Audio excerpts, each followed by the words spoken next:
Okay, aloha kako, and good afternoon. Mahalo for joining us today for today's AEN, TCA, and EIG joint hearing. It's February 5th, 2025, and we are convened in room 224 and video conferencing, which includes the audio and video of remote participants that's being streamed live on YouTube. In the unlikely event that something happens and we have to cut this hearing short, we will reconvene to discuss any outstanding business on Friday, February 7th at 1:02 p.m. and during AEN's time slot, and a public notice will be posted. And because of our 90-minute time limit for the hearings, there'll be a 2-minute time limit for all testifiers, and we'll have a virtual countdown timer on the Zoom screen. So we have one bill on this agenda, and it's SB 1023,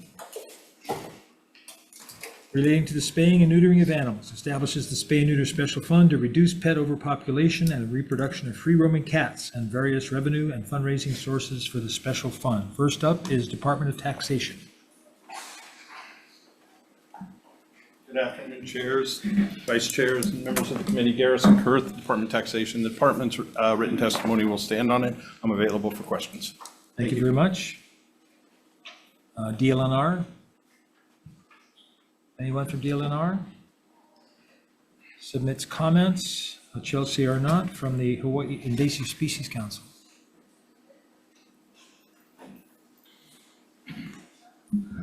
Aloha, Chair, members of the committee. Chelsea Arnott on behalf of the Hawaii Invasive Species Council. We're here to support this measure. It's very challenging to find a place where we can meet in the middle with pet advocates and conservationists when it comes to managing cat populations, especially on the landscape. I don't foresee this bill doing a reduction in cats on the landscape, but I think it's a helpful measure, and just want to highlight, you know, no re-release, trap neuter release we're against, but definitely spay and neutering animals is really important to managing cat and other pet populations. Mahalo. Thank you. Luis Salaveria from Budget and Finance. His comments. Tom Yamachika on Zoom from the Tax Foundation of Hawaii. Good afternoon, chairs, vice chairs, committee members. Tom Yamachika from Tax Foundation of Hawaii. We have concerns about the new special fund and the income tax checkoff. The income tax checkoff, we've already got 4 of them, and this would be the 5th. So that, I think, would create an administrative problem. And the special fund, as we wanted to point out, does not seem to meet the criteria in 37-52.3 for a special fund. Is that it? I'm sorry. Okay. All right, next is Stephanie Kendrick from the Hawaiian Humane Society. Aloha, chairs, vice chairs, members of the committee, so many committees. Steph Kendrick from the Hawaiian Humane Society. I'm deeply grateful to you for hearing this bill today. You have our testimony in strong support. Spay neuter is one of the areas where conservation and animal welfare can meet in the middle and try and create the best outcomes for all of the animals in our community. And we're grateful for the support of this measure on the conservation side. This is a desperate problem in our state, and right now, outside of the GIA process, the state doesn't invest any funding in helping to control either pet or animal overpopulation or the free-roaming cat population. We did a survey this past year of the Oahu community and asked people about their attitudes towards free-roaming cats and possible management strategies. And while there was concern about free-roaming cats among our residents, the support was for trap neuter return, for spay neuter of pets as the appropriate response to that issue. There was very little support for lethal control. So we really urge the committees to pass this measure and help the nonprofits who are doing this great work across our state have the funding that they need to do so. Mahalo. Thank you. Holly Halawach from Popoki Place, Oahu Cat Sanctuary. In support, Kathy Gogel from the Animal Rights Hawaii on Zoom. They're not present on Zoom, Chair. In support,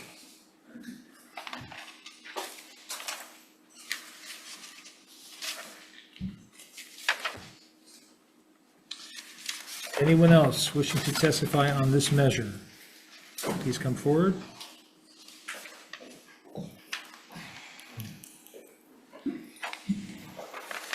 Aloha.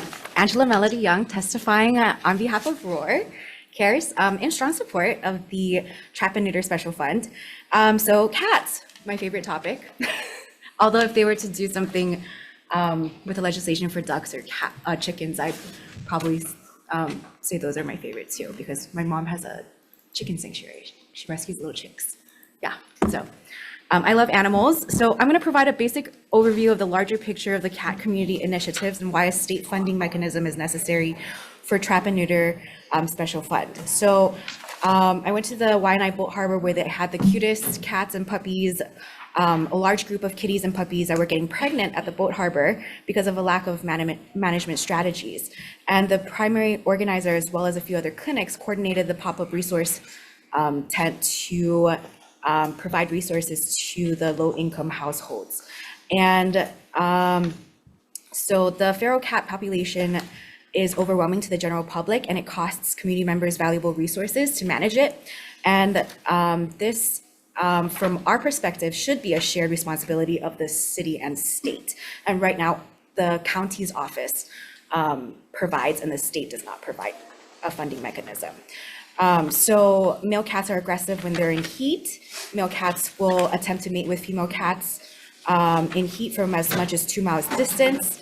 And a female cat can get pregnant with 12 to 18 kittens in a year. And trap and neuter is the only effective and efficient management strategy to mitigate and manage the cat population. And it's a very humane surgical process in which cats are baited into traps with food. The veterinarian performs a quick neuter surgery with proper equipment and medicines, and the cat rests and then is released. And the cats get a microchip and a ear notch. And in colonies, the cats that have a ear notch is a sign of responsible management. So cats also have significant intrinsic medical value. Feral cats are adoptable. They provide, as assistance animals, emotional support and comfort to special needs persons with disabilities.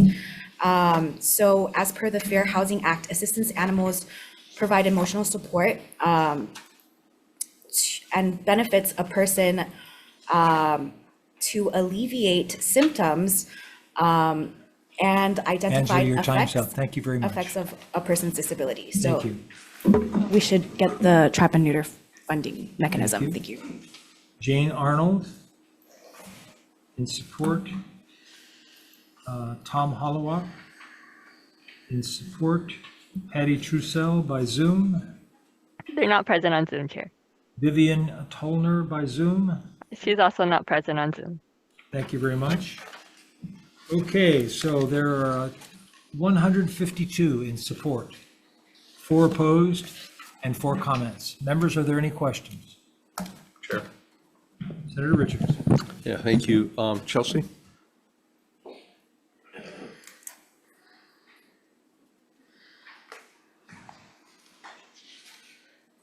Identify yourself.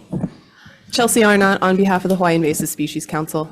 Okay, thank you, Chelsea. Chelsea, you made the comment about supporting the neutering side, but not the release side. Could you comment on that, please? Yeah, of course. Thank you for the question, Vice Chair. We put together, I think it was in 2018, a council resolution talking about trap, neuter, release. And the science behind it is that it doesn't lead to a reduction in cat populations on the landscape. And a lot of bills that either do spay and neuter, attach it to trap, neuter, release, or re-release. And so when it comes to that aspect of managing cat populations, the Hawaiian Invasive Species Council is against any type of re-release or trap, neuter, release type of language in it, because it's not scientifically proven to be a management strategy for reducing cat populations. given my vocation, I've looked into this quite a bit. And I am aware of theoretical projection, papers written theoretically that trap, neuter, release over time decreases population. The only ones I have seen that theoretically would work is if you had a static population with no other new members coming in. Are you aware of any other papers that are contrary to that statement?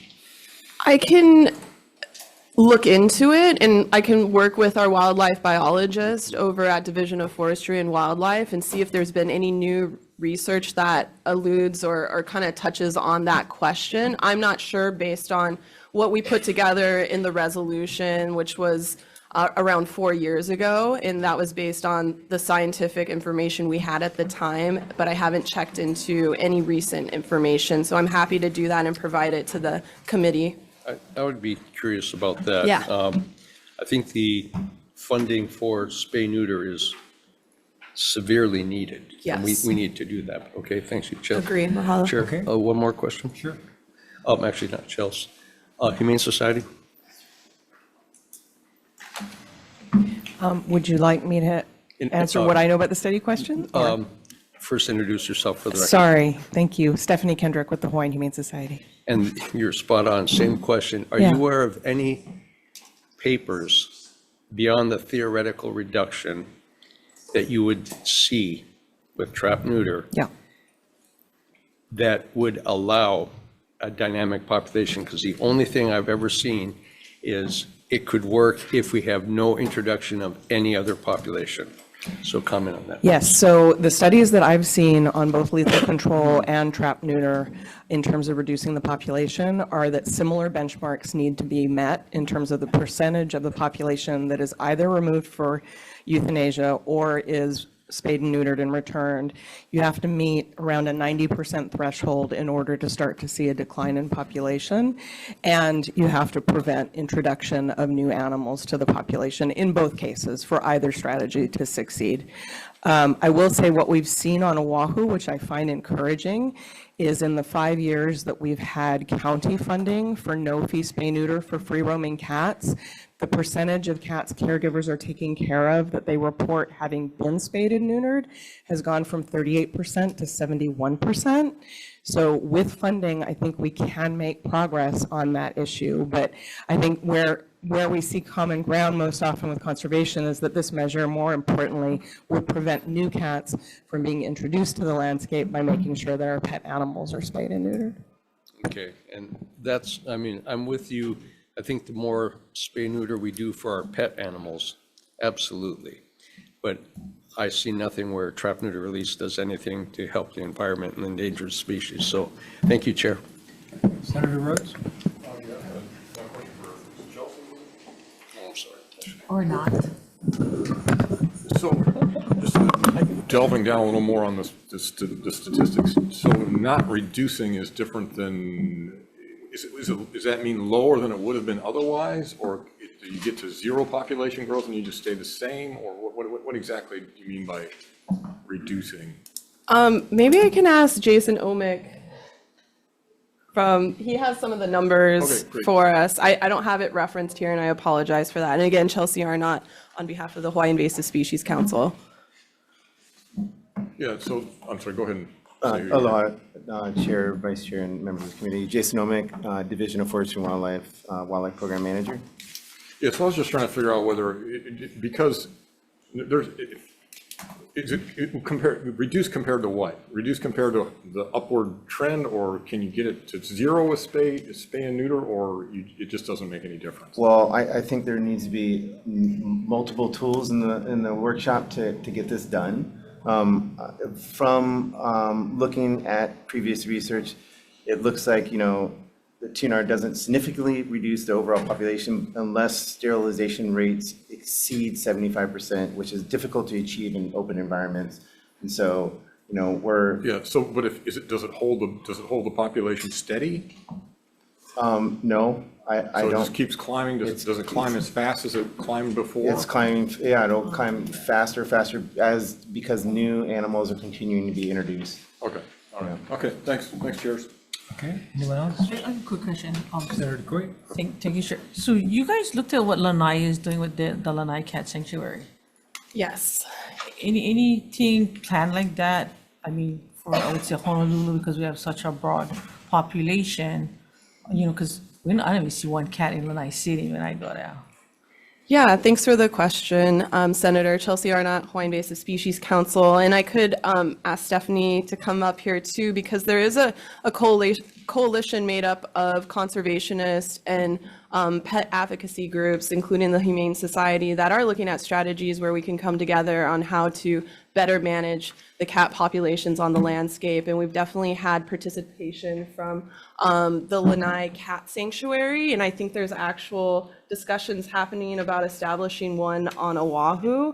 It's definitely an alternative to, the cat colonies that are establishing and causing a lot of harm to native species and some of our recreating areas. So like Jason mentioned, there needs to be multiple tools in the toolbox. I mean, these are widespread cat populations that are on, the borders of native ecosystems and also like attacking native species. So yes. Thank you. Just So- wanted to check if you guys did.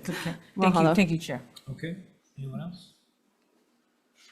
We had a late tester, but actually, one of the experts on the possibility of an Oahu sanctuary, Holly Holloway, would you please come forward?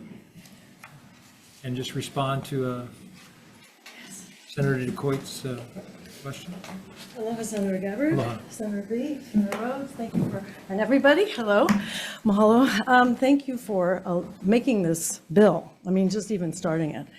To answer your question. State your name, please. Oh, for that's the right, record. forgot. I'm sorry, I'm Holly Hollowak. I am the founder and president of Popoki Place, Oahu Cat Sanctuary. We are currently working very, very hard to secure land large enough to build a large-scale sanctuary to be the Lanai Cat Sanctuary of Oahu. We've been working on this for 4 years, and we still are working, we're close to getting land, but not quite. So if you want to support land, that would really help, because we really want to make a difference. We know that spay-neuter is critical to ending this crisis of overpopulation. Some people say, well, it won't work. How's it going to work? It's not going to be effective. If you don't do it, you will be really sorry, because every cat you don't spay and neuter can make 100 more.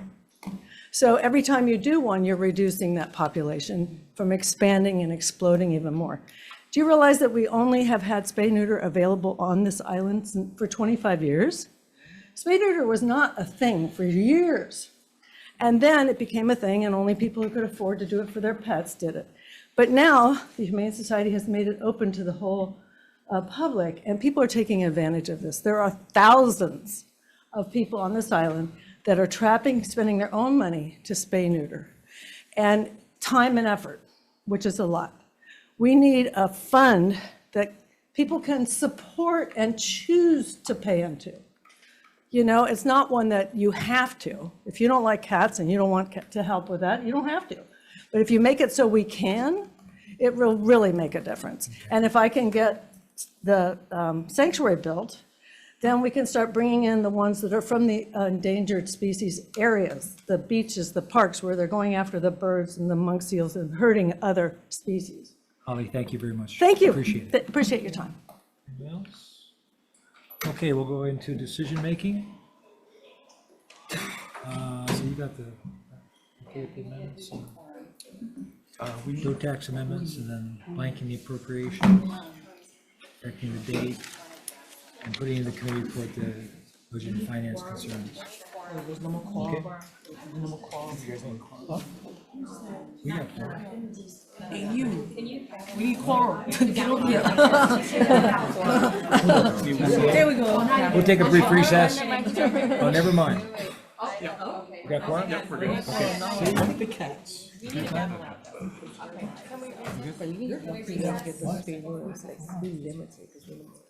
So we don't do old fashioned. Brief recess. No, we're good.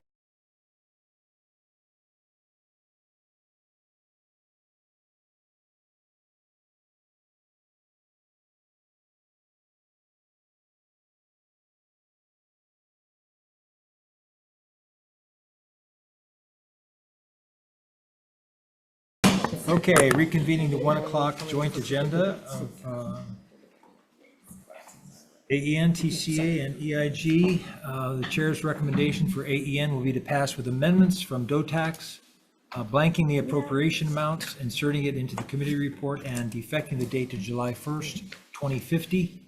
And we're also going to make note in the committee report, Department of Budget and Finance's concerns and recommendation to consider alternative management and distribution methods. So for AEN, any discussion? Chair? Yes. Just wanted to comment, though I fully support the intent and the comments about the spay neuter being critically important, completely agree with that. And having a funding methodology, I think also makes sense. My concern is that we get the funding going to the right place, and so I think we've got time to work on it. So I appreciate what the chair's recommendations are. The articulation of it not supporting trap neuter release is not in the bill, so I'm going to be supporting it, but with reservations, because I still think it needs some work. So thank you, Chair. Thank you very much. Chair, quick comment. Senator DeCoy? I think this is something that, you know, we got to support moving forward.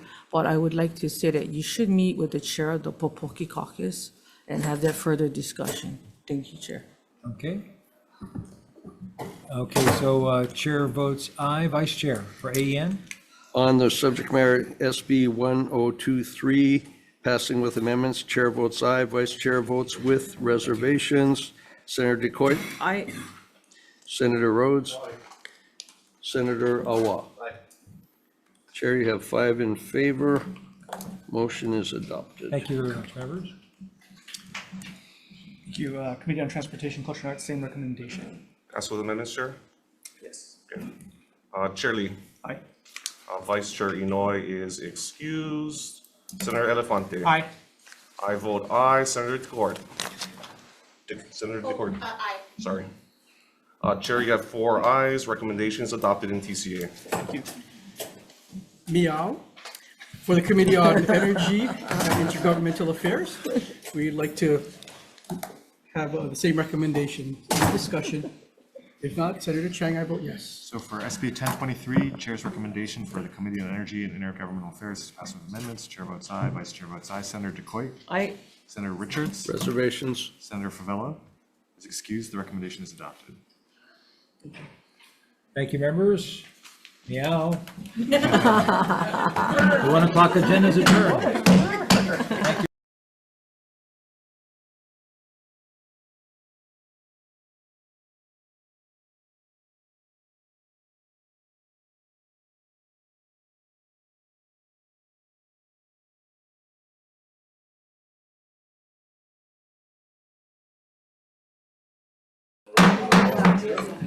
Good afternoon, everyone. We're convening the Joint Committees on Transportation, Culture and the Arts, and Agriculture and the Environment on our 1:01 p.m. agenda here in State Capitol Conference Room 224. First, we have a number of bills. I just ask everybody to make sure your written testimony is submitted, and we'll be limiting testimony to 2 minutes to make sure that we have time to get through everyone's comments. That set up first is Senate Bill 1120 relating to transportation. Up first on 1120 is the Oahu Metropolitan Planning Organization, Department of Transportation. Sorry about that. Chair, Vice Chair, members of the committee, Tammy Lee, Deputy Director for the Department of Transportation. The DOT supports the intent of this measure. We still want to learn more about the economic impact to the government and to the public. And thank you for our testimony. I'm here for any questions. Thank you. Next is the Oahu Metropolitan Planning Organization in support, Biotechnology Innovation Organization in support, Coalition Earth in support, testifying for 12 in support. Anthony Willingham, are you with us? Oh, good afternoon. Good afternoon. Shall I begin? Okay, I will. Thank you, everybody. Good afternoon. I'm Anthony Willingham. I'm the State Government Affairs Manager at Electrify America. If you're not familiar, Electrify America, we are one of the largest owner-operators of a fast charging network for electric vehicles in the US. We have chargers in 47 states and DC. It feels like yesterday we opened our first station in Hawaii. It was about a year and a half ago. And to date, we've got a total of 3 chargers in Hawaii. I'm testifying in support of the state adopting a clean transportation fuel standard, primarily because it is one of the most effective means of financing and incentivizing the transition to electrification, to electricity as a transportation fuel. That investment in EV charging, the impacts cannot be overestimated, just how helpful that has been to not only building new stations, but improving and expanding on existing ones, expanding on the services currently provided at our network today. This industry is still very nascent and operates at the margins. So this investment through the monetization of credits creates the resources necessary to help this industry grow and flourish. I've submitted long form testimony for the record, but here again, just to say, we Electrify America wholeheartedly support the state adopting a clean fuel standard, and I'm happy to talk about this further. So thank you all very much. Thank you. Next is Hawaiian Electric. Comments, PAR Hawaii. Comments, Island Energy Services with comments, and Growth Energy with comments. The only other person who signed up to testify in person is Christina Cornejo. Good afternoon. Good afternoon, chairs, vice chairs, and members. My name is Christina Cornejo, and I'm Public Affairs Manager for Neste.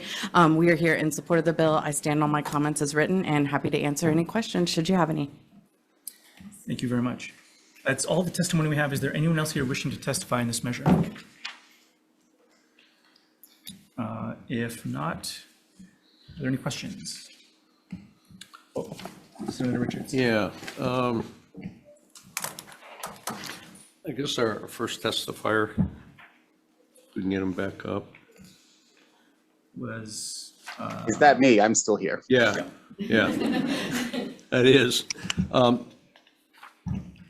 Though I support the initiative, I come from the Big Island, and I always look at a lot of these things from a optic of agriculture, and as we are striving towards attaining these, what is your perspective when we're in the need of transportation for agriculture on a very large island? I'm sorry, could you repeat the question? Yeah, one of the problems we've run into when we're looking at electrifying, when it comes to agriculture, we don't have chargers. We are the remoteness of what we're talking about. And so though I support the intent and the direction on a large landscape that goes to high elevations rapidly, have you looked at it from that perspective? Yes, okay, thank you. I understand exactly what you're saying. One of sort of the beauties of a clean fuel standard is that it incentivizes the construction of stations, the provision of charging services in sectors and areas where it may not have otherwise existed without a clean fuel standard. So the ability to monetize those credits creates a financial incentive on our part to sell as much electricity as possible, because selling kilowatt hours can be translated into credits, which can then be monetized, and that creates investment into our charging network. So if at a baseline, the existence, just the natural demand for, let's call it medium and heavy duty charging, if that doesn't currently exist with a clean fuel standard and that incentive to sell electricity, it creates that incentive to, and creates that demand for the provision of charging in those sectors that are hardest to charge, or hardest to electrify, sorry. I think I got a partial answer on that. So 'Cause I think Is we're your talking- question how put simply, Well, okay, how just cut would to the one chase. electrify farm equipment? Yeah, long transportation, where the replacement of a diesel engine in the remote areas where you're not near a charger and you won't build on there. I'm not sure we have the technology yet. And I've asked the different suppliers of electric ranch trucks to give me one, and I'll tell them what's wrong with it in a couple of months. I haven't had any takers on that yet. So I'll say, and I will admit to speaking outside of my lane here, but a clean fuel standard benefits tremendously, electrification, but it also assists the transition or the reduction of carbon intensity from vehicles like the ones you're mentioning by increasing the availability of biofuels. So while electrification might be in the far future for some of these vehicle classifications, in the interim, less carbon intense fuels are made available through the clean fuel standard, such that those vehicles, if they can't be electrified tomorrow, they can at least migrate to a more sustainable liquid fuel in the meantime. Okay, I got more of an answer on that one, so I appreciate that. Thank you, Chair. Yeah, I'm sorry. I would love to say, hey, we could electrify tractors, tomorrow. It's not going to happen. But in the meantime, we can maybe make them more sustainable, and a clean fuel standard helps that. Yeah, thank you. DOT, please. Will you guys be able to implement the provisions of this bill to adopt rules governing a clean fuel standard for alternative fuels in the state? Like I said, we're still unsure. We're still learning about the science. We're going through our GHG reduction plan mid-May, as the Navahini settlement requires us to issue it. So that's not something that I think, I'm able to answer today. Okay, thank you. Thank you, Chair. Further questions? If not, just one for Nesty. Thanks. Just listening to the conversation, I think earlier, probably be helpful because for the testimony, this is already in place in several other states. So I guess the question is ultimately in those states, in rural areas and other things, and just I guess in general, this has been in place for a few years now. So how's it working out? Yeah, so Clean Fuel Standard has been implemented. The first state in the U.S. to implement it was California, which was well over a decade ago.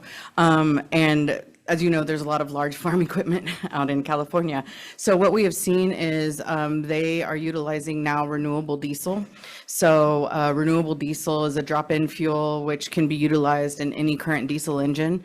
And it's got an 80% reduction in GHG currently. And every day that's something we're working on, increasing. So you've definitely seen that. And for California alone, currently renewable diesel and biodiesel make up over 70% of the entire diesel pool in California. And that's happened over the last 8 years. So you've seen kind of that transition, as Anthony was talking about, to other fuels. So it really does give consumer the ability to choose what is best for. So if it's an EV and a personal vehicle, they can choose something there. Maybe it's hydrogen, maybe it's renewable diesel, sustainable aviation fuel. There's, a ton of new products out on the market, and that's really kind of the aim of this. Okay, thanks. Thank you. Any further questions? If not, all right, thank you, everyone. Let's move on to the next measure, Senate Bill 52, relating to carbon offsets, which requires DOT to assist and enable a person to voluntarily purchase a carbon offset for emissions resulting from their air travel. Testifying first is 350 Hawai'i in opposition, and Victor Ramos in opposition. I don't think that's right. I thought I saw 350 Hawai'i testifying in support on this. If I'm not mistaken. Well, let me just come back to that in a minute. Is there anyone else here wishing to testify in this measure? If not, all right, well, there's no one to ask questions of, so why don't we move on to the next measure. SB 586 relating to climate change, which upgrades the state's buses to zero emissions by 2045. Testifying first is the state climate Change Mitigation Adaptation Commission in support. Office of Planning and Sustainable Development. Hello, Chairs, Vice Chair, members of the committee, my name is Daniel Bass from PSC, offering our testimony and comments standing on my testimony. Thank you. Public Utilities Commission. Okay. Thank you. Just for the record, I apologize, for the last bill, SB 52, those two testifiers were in opposition. Okay, moving on back to SB 586, State Procurement Office. Good afternoon. Good afternoon, chairs, vice chairs, members of the committee. My name is Bonnie Kahakoi, Administrator of the State Procurement Office. We support the intent of this bill.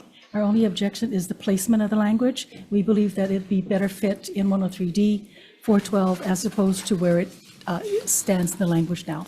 Available for questions. Thank you. Thank you. Next is the Hawaii State Energy Office.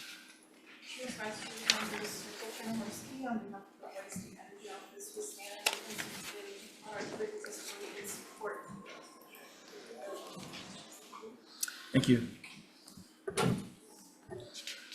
We also have testimony from Mayor Bisson from County of Maui. We have comments.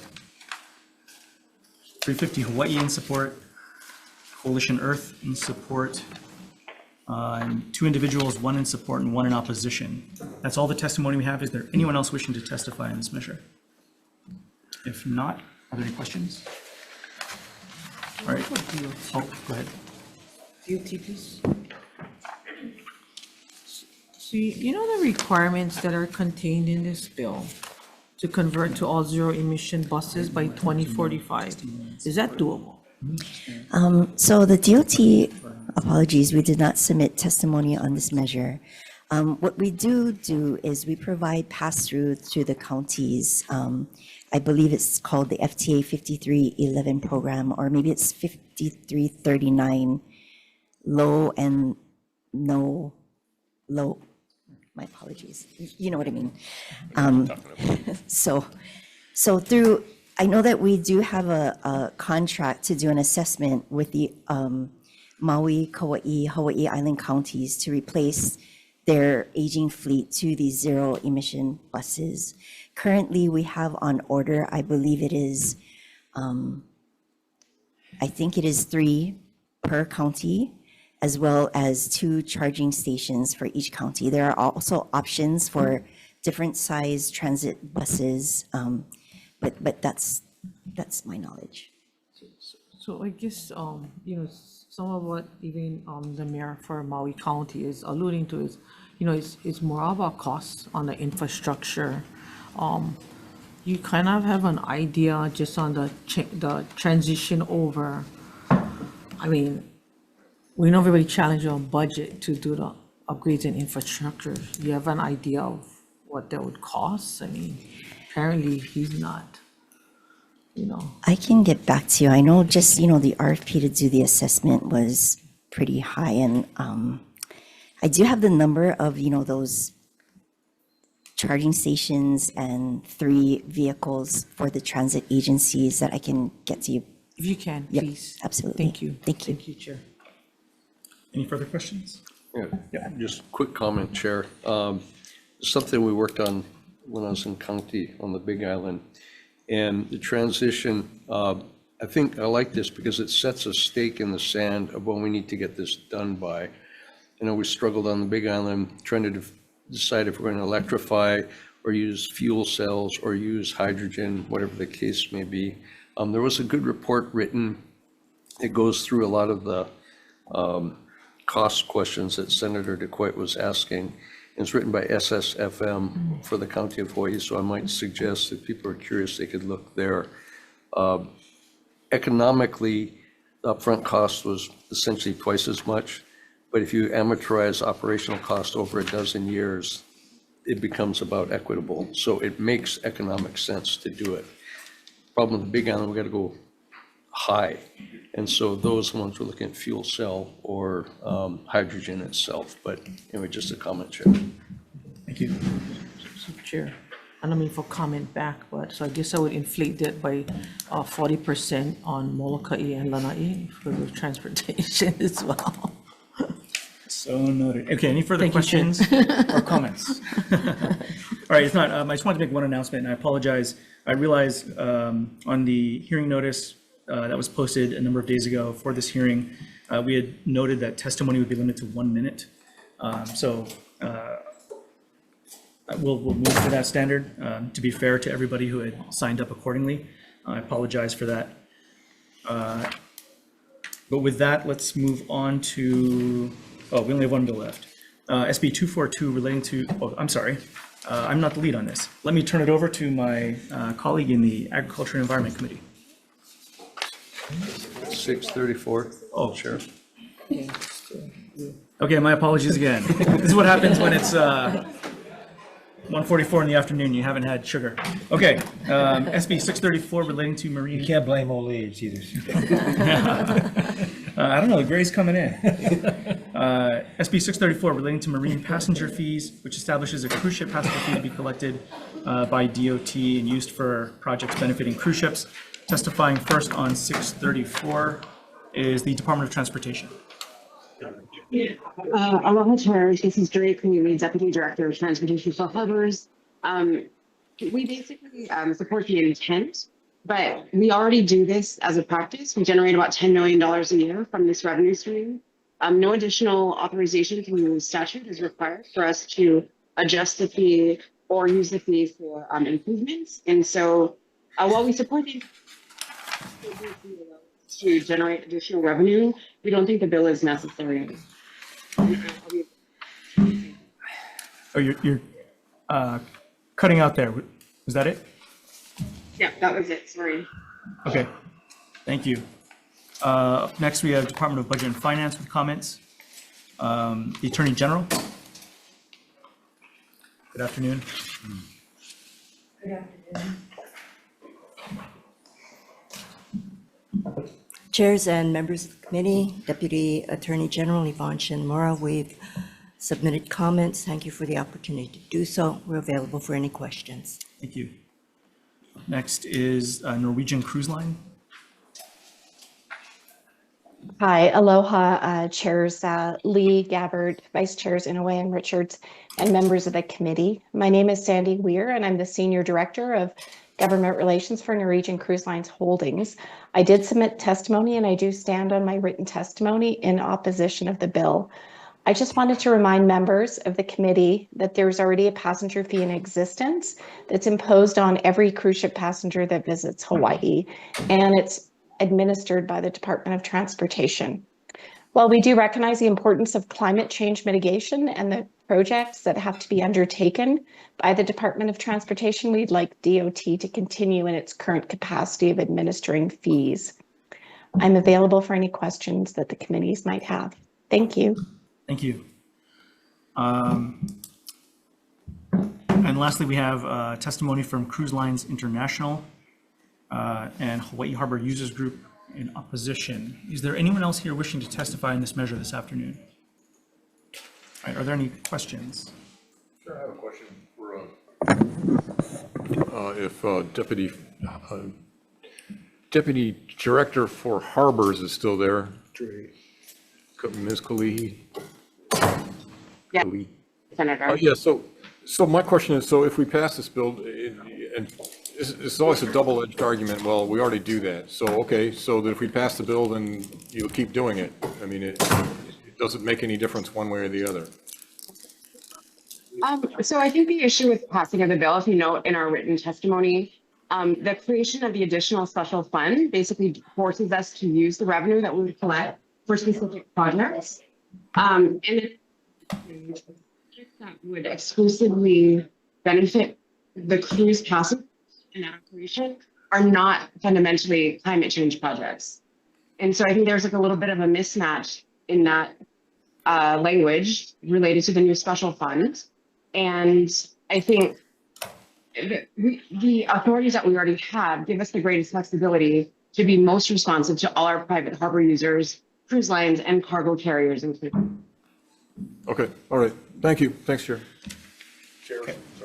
Any further questions? A quick one for DOT. Yeah. So, Jerry, how much in revenue you guys estimate the state would collect by imposing the cruise ship passenger fee? So right now, we assess $15 per passenger that comes to Honolulu Harbor and $8 per passenger that comes to neighbor islands. Understanding that on a single cruise itinerary, one passenger might come to 4 different ports. So, like for the Part of America, for example, we collect, I think it's $39 per passenger. And that's how we get to the $10 million. If the bill was implemented and we applied it in the same manner that we apply the existing passenger fees, I estimate maybe about $8 million. But there is some lack of clarity in the language in the bill. It's unclear to me whether I'm supposed to assess the $10 fee per passenger at one time for every port. So I'll just kind of lay that out there to clarify how I arrived at that estimate.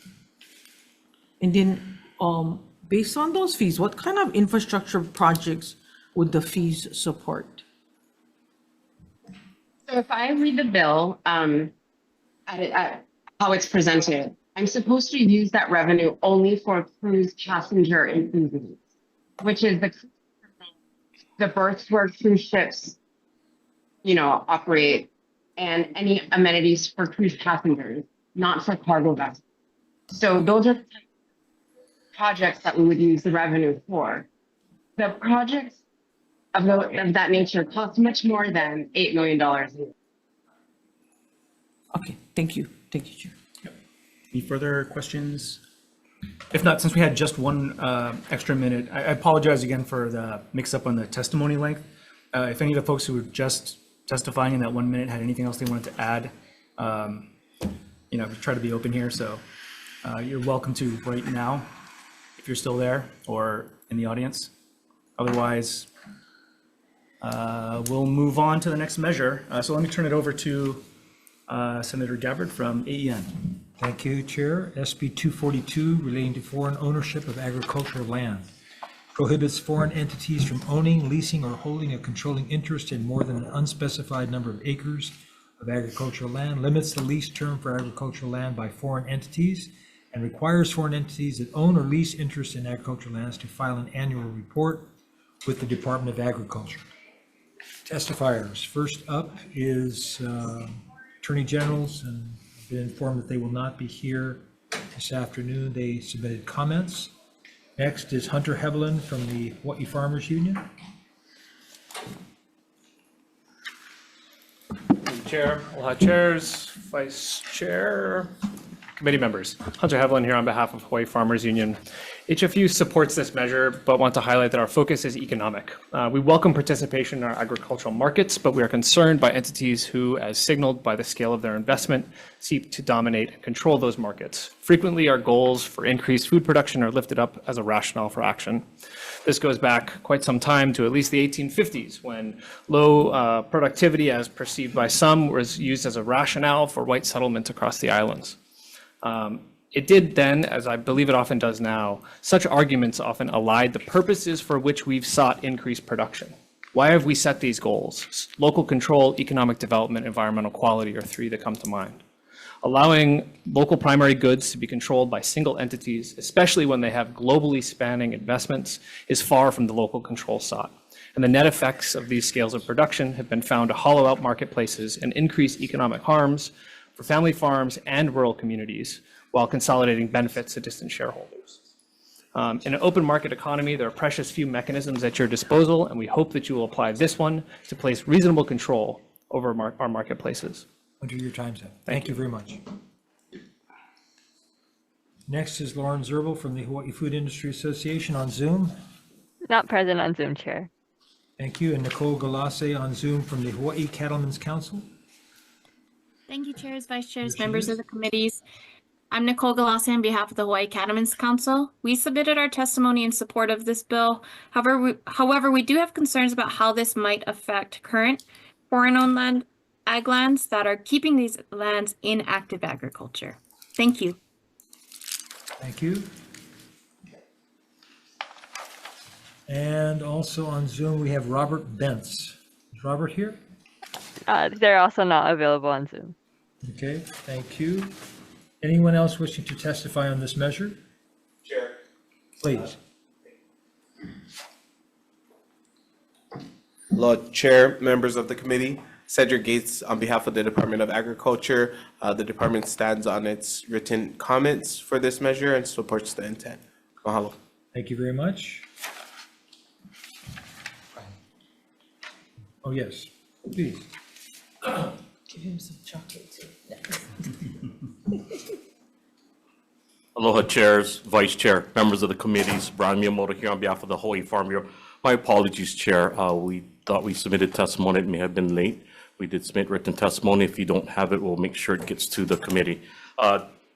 Chair, we respectfully oppose this measure. Farm Bureau is an organization that absolutely is committed to ensuring that agricultural lands remain in agriculture production. You've heard us say that over and over in different bills, different subjects on agriculture. Agriculture production needs to be the primary use on agricultural lands. Everything else is accessory. I know this isn't necessarily about that. We're just concerned about the unintended consequences of this bill. We know that there are ag lands that are owned by foreign entities. Some of them are producing food, feed, fiber, fuel. If I read some of the testimony, I think 15% of our state lands or ag lands are owned by foreign entities. We prefer that we focus, instead of restrictions, on incentives and incentivizing our farmers and ranchers and their productivity and their profitability in order to ensure that they're not looking to sell their land, so that they can continue those lands in ag production, continue the succession plans, and not put these lands up for sale. We absolutely want local farmers and ranchers to own their land. But again, we're concerned about unintended consequences of this measure. Thank you for the opportunity to testify. Thank you, Brian. Anyone else? Members, any questions? We had 65 in support, 4 opposed, and 2 comments. Any questions, members? Yeah, I got a question, Chair. Senator Richards. Start with DOA.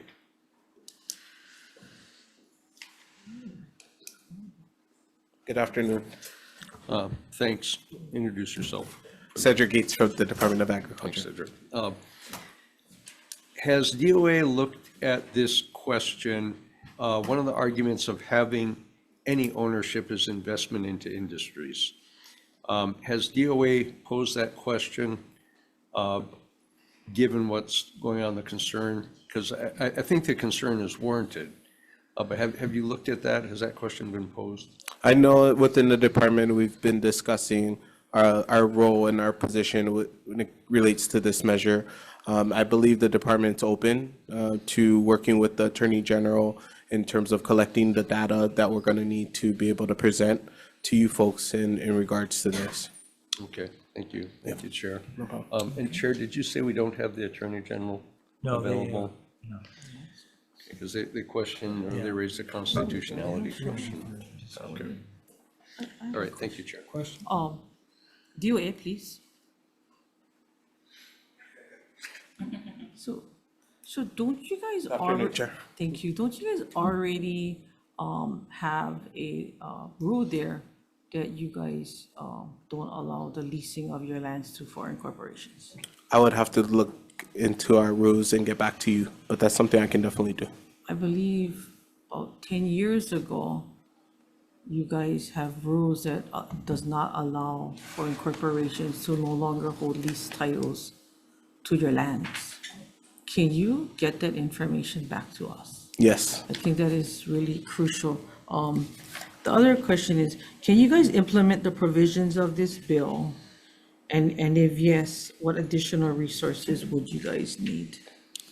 Yes, so I believe we are looking at the legalities from, with the Attorney General on how we can pursue getting this information and then being able to release that information to the public.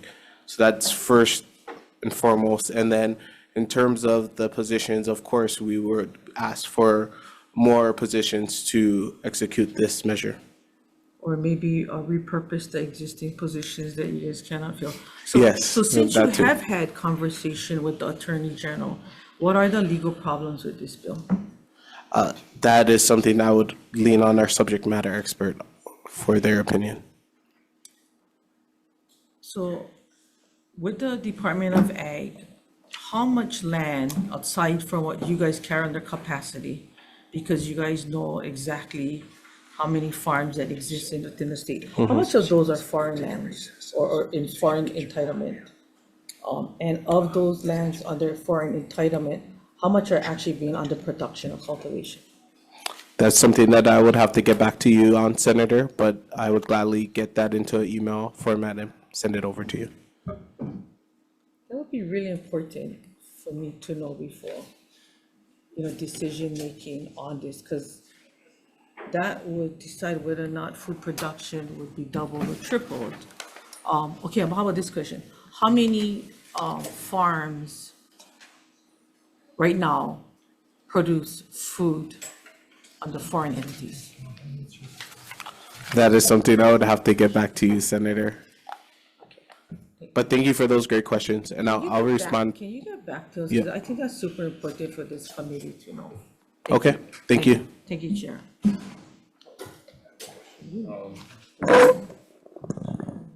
I'm sorry, Representative Gates, to call you back up. Do you know? No. So I'm just reading off of a foreign ownership of agricultural website here. It says currently states that have a law prohibiting or restricting foreign ownership and investment in private farmland include, and it's like 25 states: Alabama, Arkansas, Florida, Georgia, Idaho, Indiana, Iowa, Kansas, et cetera, et cetera, et cetera. It would appear that other states have done this, so, I mean, I would prefer that it be foreign ownership of condos, but I'm not, why, are you, I'm sorry, I guess I'm asking, I mean, I know you want to hear the Attorney General's opinion, but with that as background, the Attorney General's opinion, doesn't that suggest that we could do this if we wanted to? I think the department would be open to seeing what the possibilities are and relates to prohibiting foreign ownership of ag lands. Again, we'd fall back on the Attorney General's recommendation to determine the legalities of it, but it's something that I think we should look into for sure. Okay, thanks. Thank you, Chair. Why is it that departments would have to follow the AG when it's one opinion? We have 24 plus other states that already look at the same bill and they pass it, but ours says, it's not legal. Why would the departments, why? If we care about our agricultural lands. Every department generally has like a deputy attorney general that we rely on. I know why. Yeah. The job, but you're a local boy. You come from agriculture. You're in the house. Why? And Brian's back there opposing this thing. But my question is why? If we care about our agricultural land, this is common sense. Well, the department doesn't oppose this measure. We're offering comments, and that comments are in relating to our legal advice from our legal counsel. So that's kind of where our hands are tied with this. Until we get that, we can determine whether we'd be at risk of liability if we move forward on this measure without getting legal. Why wouldn't the departments take a step and say, this is so important? Attorney General, look at these other states that have already protected it. We oppose your opinion on the legality. Fight for this thing. That's how important it is to the DOA. I think that the department will entertain that and look into how we can be of support to this. I think our goal is obviously to increase our food production beyond our regulatory requirements, but I believe that this is something we would be interested in entertaining. Thanks, sir. Yeah, thank you.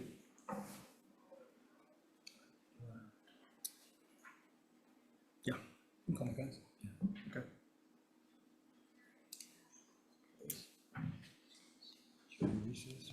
Yeah. Recess. For the agenda before us, we're going to take a quick recess so we can get quorum, and we'll be back shortly for decision making.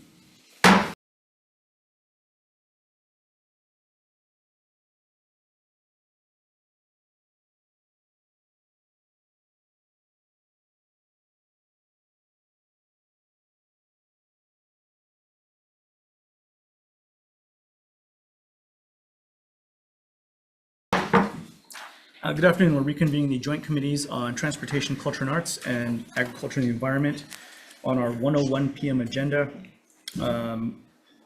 We're here for decision-making. Up first is Senate Bill 1120 relating to transportation.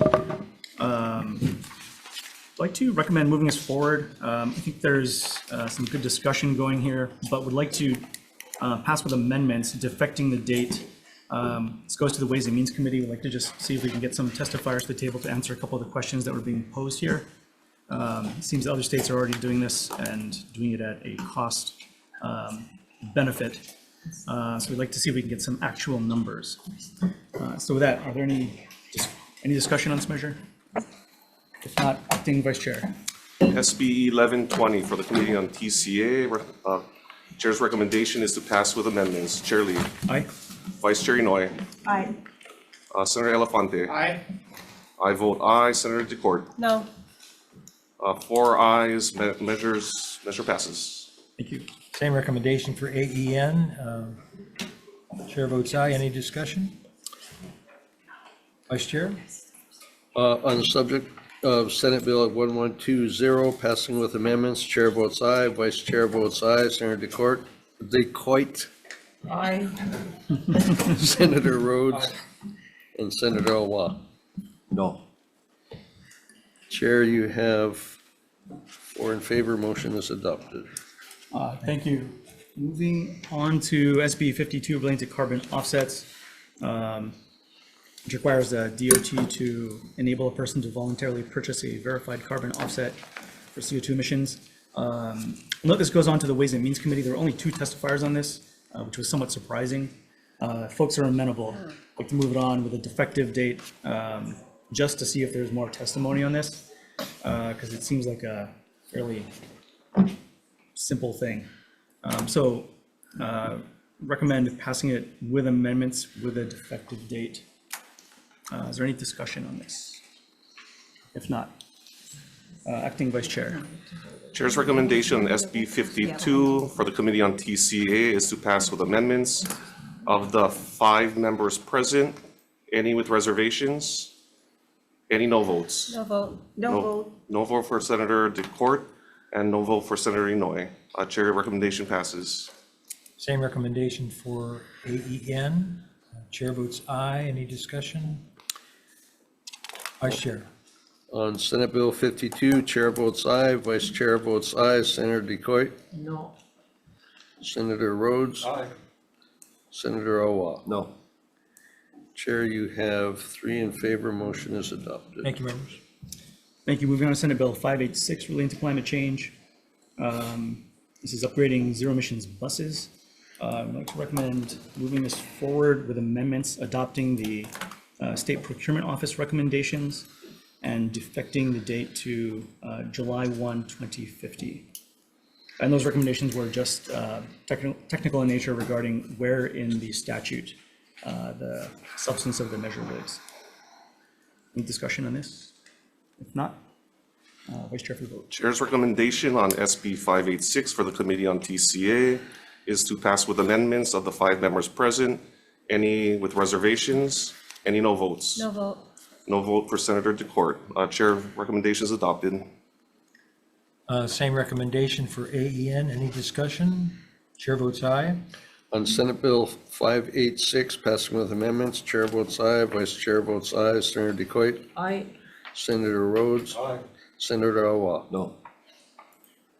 Chair, you have 4 in favor, motion is adopted. Thank you. Moving on to Senate Bill 634 relating to marine passenger fees regarding cruise ships. I appreciate the conversation here. We'll follow up with the DOT deputy regarding this based on, I think, some of the efforts they have underway. For the moment, we'll defer this measure. And finally, let me turn it over to Senator Gabbard and the AEN committee for the last measure. On the last measure, SB 242, relating to foreign ownership of agricultural land, based on the testimony and some additional questions for the Department of Attorney General, we've decided to defer decision-making until Friday, February 7th at 1:05 p.m. here in room 224. For the Committee on Transportation, Culture, and Arts, be the same recommendation, deferring decision-making. For our committee, though, till Tuesday, the 11th at 3:02 PM in room 224. And with that, we're adjourned.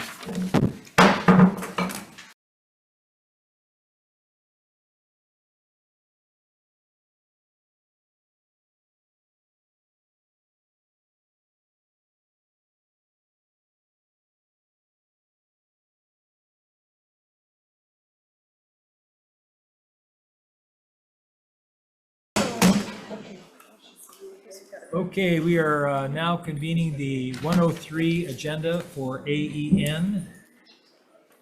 And we'll start off with SB 140 relating to invasive species, prohibiting the importation of firewood into the state, except for firewood that meets certain standards. Requires firewood that is imported into the state from another state to be certified and labeled as heat treated. And first up is Department of Ag.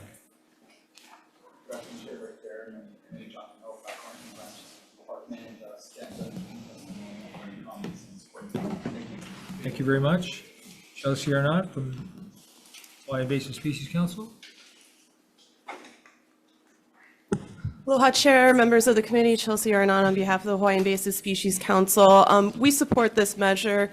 We participated in numerous national forums about, firewood being a high-risk pathway, and so this is just a really easy win-win situation for the reduction of pests that could be carried on firewood, but also recognizing the comments made by the Department of Agriculture and the implementation of it. Mahalo.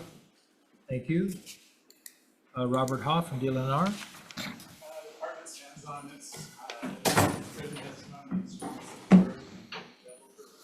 Thank you. Mayor Bisson is in support from Maui. Christy Martin from CGAPS. Hello, Chair Gabbard, Vice Chair Richards, members of the committee. Christy Martin, Coordinating Group on Alien Pest Species, CGAPS. CGAPS is in strong support of this measure.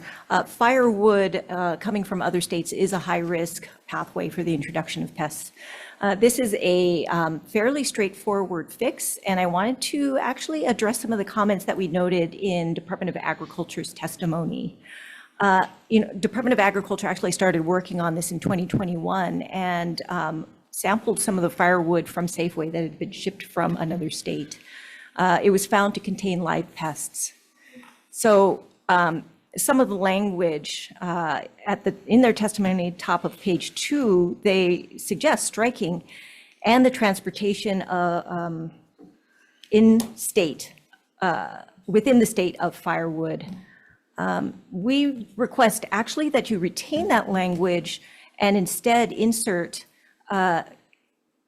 and the transportation of such firewood within the state, because what we found is that firewood gets shipped in containers, and it's really hard for them to inspect to look for that certificate.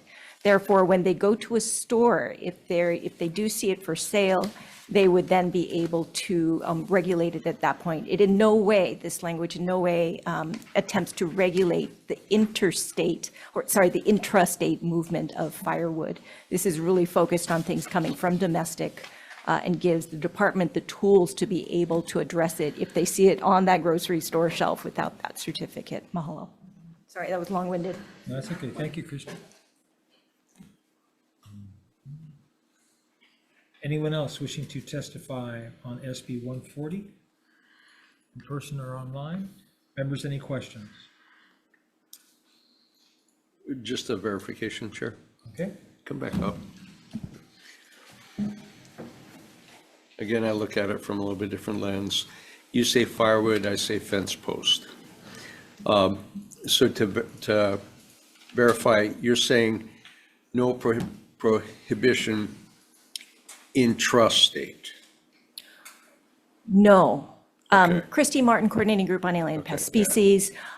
This is very narrowly focused on firewood coming from other states in the U.S. into Hawaii, should be heat treated, or another measure that the department can.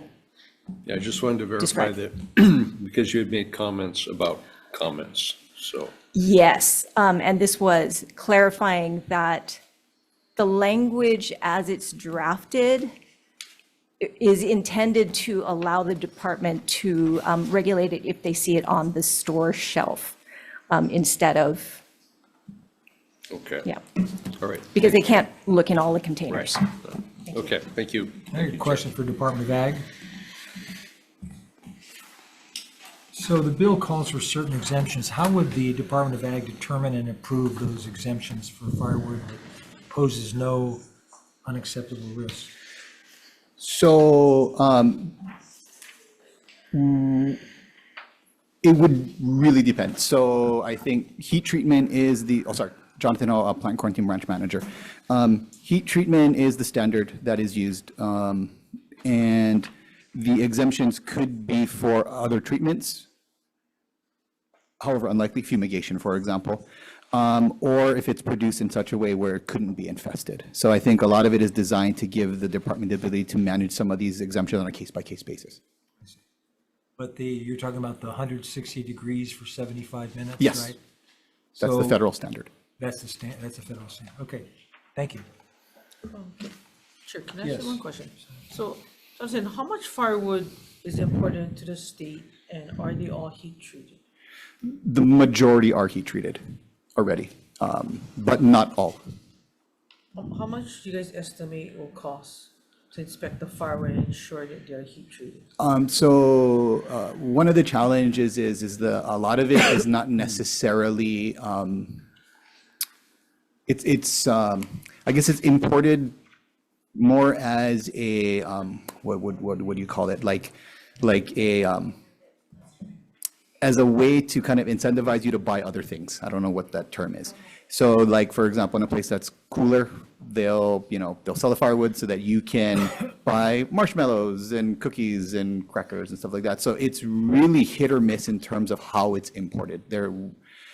Stores may or may not have it at any given time. And I think from this standpoint, because it's not necessarily a traditional agricultural good, from the extent that it's like fresh produce or it's in a refrigerated container, any store could have it. So going out to inspect at importation is somewhat of a challenge from the standpoint of it can be anywhere, anytime. So I know that we're looking at firewood that is imported from out of state. How you guys address the firewood, this case Kiawe, that is transferred back and forth inter-island-wise, which is why we have this spread of fire ants, coqui frogs. How are we addressing that? So right now, the regulations do not require the inspection of firewood. So non-propagative plant material is only subject to random inspections, either at time of departure, port of departure, or port of entry. So we do have random inspections that occur at the port. So if you were to find it, you could inspect it. And if it were found to be infested with a pest, you could take action. But there's no requirement that says that it must be inspected prior to movement. Should we consider that, being the fact that we're trying to do biosecurity and prevention, or just wait till the thing go full blown and then we're going to look for more money to try and? Yes, the inclusion of firewood or I guess other goods as requiring inspection can be done. We just finished Chapter 472, which manages inter-island movement, and it made permanent regulations for CRB, and doing something similar for firewood could be done. Thank you. Thank you, Chair. Thank you. All right, next measure is SB 330 relating to invasive species prevention, authorizing the Department of Ag to enforce quarantines issued by the U.S. Department of Agriculture or another state. First up is Department of Ag. Chair, Vice Chair, members of the committee, Johnson, Department of Agriculture, we sent in our written testimony, some comments. Thank you. Chelsea Arnott from HISC.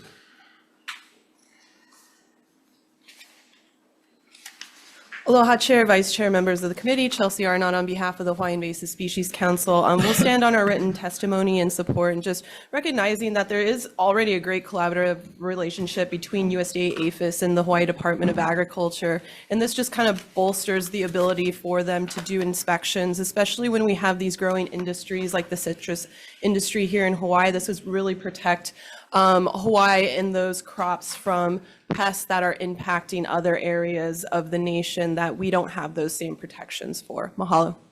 Thank you, Chelsea. Travis Moon or Christopher Leong from the AG's office? Good afternoon, Deputy Attorney General Travis Moon. We provided our written comments on a supremacy clause issue. I'm available for any questions. Thank you. Thank you, Travis. Hunter Hevelin, Hawaii Farmers Union? Chair, Hawaii Farmers Union sets out testimony and support. Thank you. Brian Miyamoto, Hawaii Farm Bureau? Thank you, Chair. The Hawaii Farm Bureau was down on its written testimony in support. Thank you, Brian. Christy Martin from CGAPS? Aloha, Chair, Vice Chair, members of the committee. Christy Martin, Coordinating Group on Alien Pest Species, CGAPS. We're in strong support of this. We note that the department actually needs the authority to enter into this agreement. This measure also makes it clear and prohibits the importation into the state of items from a quarantine area that are under quarantine. So it puts the onus back outside of the state before it gets here. And noting the AG's supremacy clause, we do include in here some language that clarifies why this is not prohibited by federal law. It's actually expressly allowed. So while I'm here for questions, my legal expert is here for more deeper questions. Stephanie Easley, thank you. Thank you very much. Jeanette Burdick is in support. Wilani Naipo is in support. Anyone else wishing to testify on this measure? Any questions, members? Quick question for DOA. Senator Coit? Jonathan, have you guys seen invasive species that come into the state because you guys do not have authority, or to, if you guys don't have current authority or to enforce quarantines issued by the DOA? So generally from the domestic, or sorry, or the mainland, we really haven't seen so much of that. It's more from foreign origin, and that one, yeah, the Plant Protection Act basically preempts us from inspections. So if it is foreign, what is the invasive species that come into the state due to the lack of authority? So it's more to do with the way that the feds manage pests. They have actionable pests and non-actionable pests. So if it's non-actionable, they don't take action. And, you know, a lot of the actionable pests are designed for CONUS, the United States, not necessarily for Hawaii.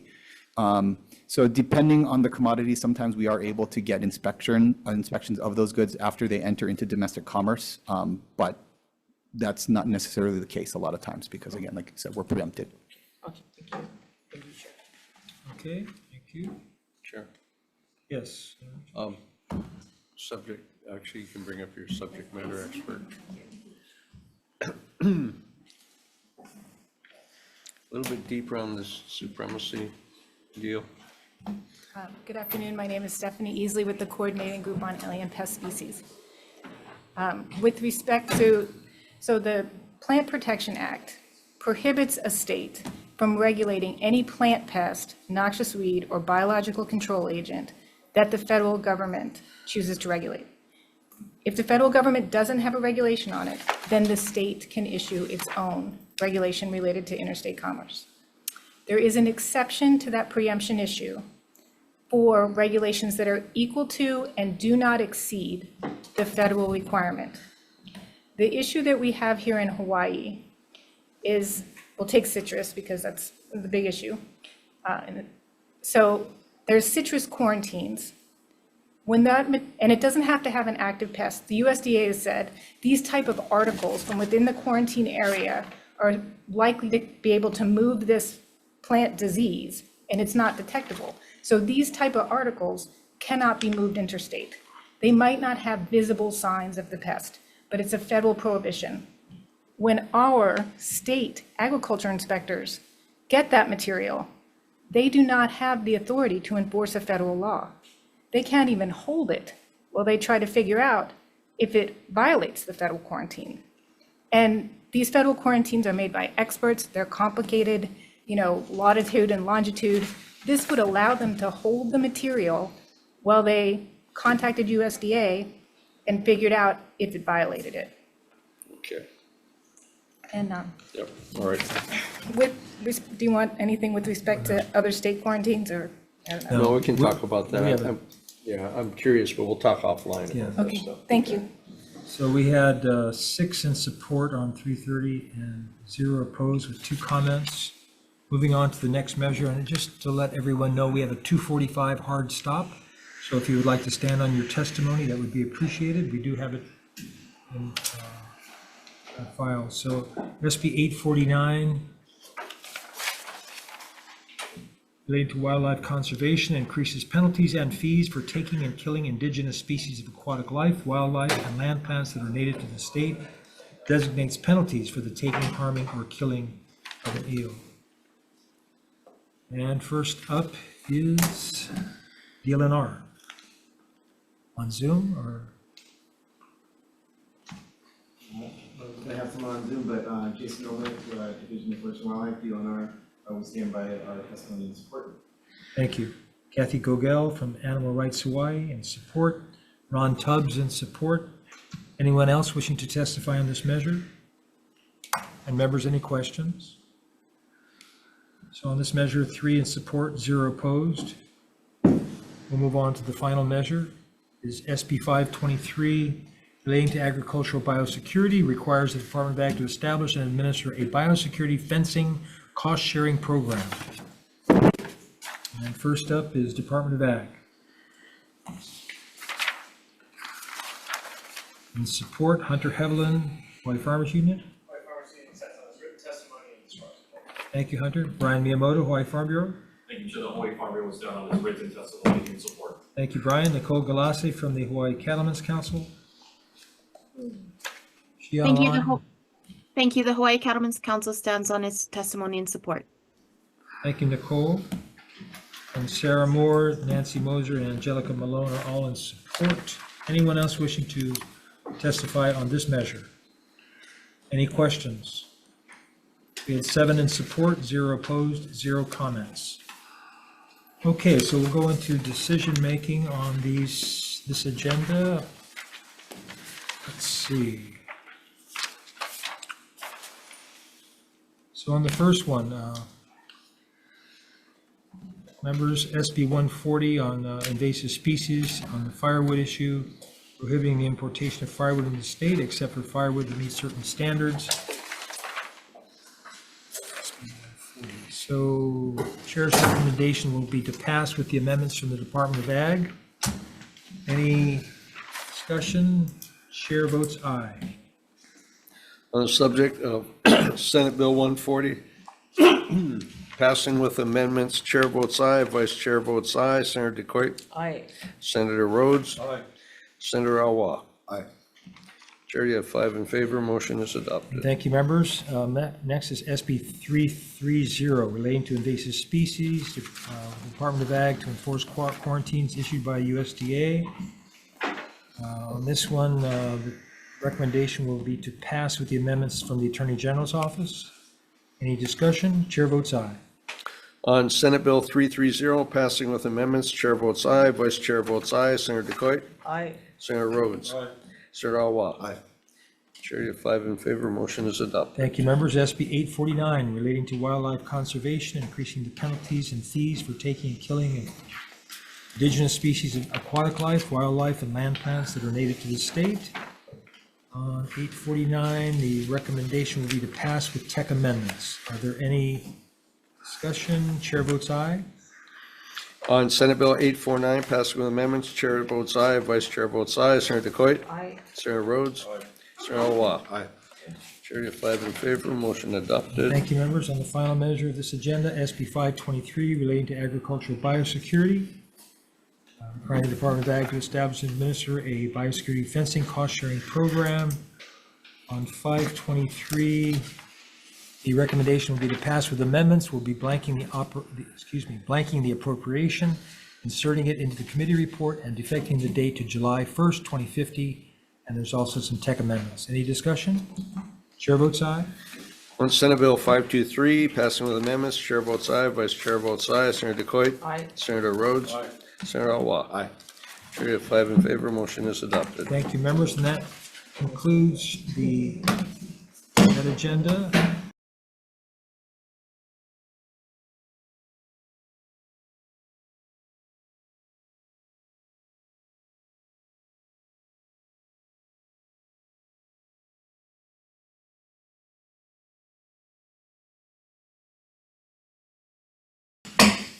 Okay, calling to order the 1:05 PM agenda, AEN.